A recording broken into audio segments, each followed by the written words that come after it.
Hello મિત્રો, તો અત્યારે હું યુટ્યુબ જોતો હતો અને અચાનક જ એક ઝરકટ નામની ફિલ્મનું ટ્રેલર મારામાં આવી ગયું. તો મેં આખું ટ્રેલર જોયું છે અને સાચી મિત્રો આજે આપણે એ ફિલ્મ વિશે વાત કરવાના છીએ.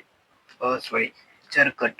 તો ઝરકટ ફિલ્મ વિશે આજે આપણે વાત કરવાના છીએ. તો મિત્રો વાત કરીએ તો આ ફિલ્મ જે છે 7 નવેમ્બરે આવવાની છે અને આ ફિલ્મ જે છે એનું ટ્રેલર યુટ્યુબમાં આવી ગયું છે. તો મિત્રો સ્ટારકાસ્ટની વાત કરી લઈએ તો સંજય કલસારા છે, નરેન્દ્ર વ્યાસ છે, આશિષ કુમાર છે અને સાથે મિત્રો ડાયરેક્ટર પ્રોડ્યુસર જે છે એ પણ નરેન્દ્ર વ્યાસ અને આશિષ કુમાર પણ છે એમાં ડાયરેક્ટર ને નિર્માતા.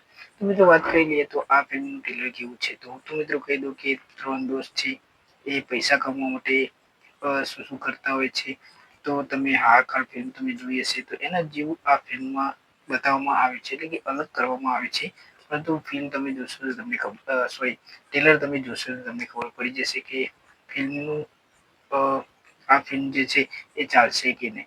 તો મિત્રો વાત કરી લઈએ તો ઘણી બધી ફિલ્મો ટોપ ફિલ્મો અત્યારે બનતી રહી છે. તો આવી ફિલ્મો જે હોય છે એ બહુ ઓછી જોતા હોય છે, પરંતુ ટ્રેલર મને ગમે મિત્રો. એવું નથી ટ્રેલર નથી ગમ્યું, ટ્રેલર ખૂબ સારું છે. અને 3 દોસ્તો છે એ પૈસા કમાવા શું શું કરે છે, કેવા કેવા ધંધા કરે છે, તો તમે જાણતા હશો.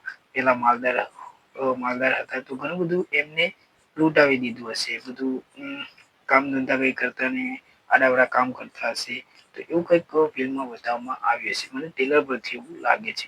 અને આ ફિલ્મ જે છે 7 નવેમ્બરે આપણને સિનેમાઘરમાં જોવા મળવાની છે. અને જે ઝરકટ જે ફિલ્મ છે એનું ટ્રેલર મને થોડું ગમ્યું ખરું, પરંતુ થોડું નિરાશ કરી શકે છે કે આવી ફિલ્મો જે છે એ લગભગ જ સિનેમાઘરમાં બજેટ કલેક્શન જે છે એ કરી શકે છે.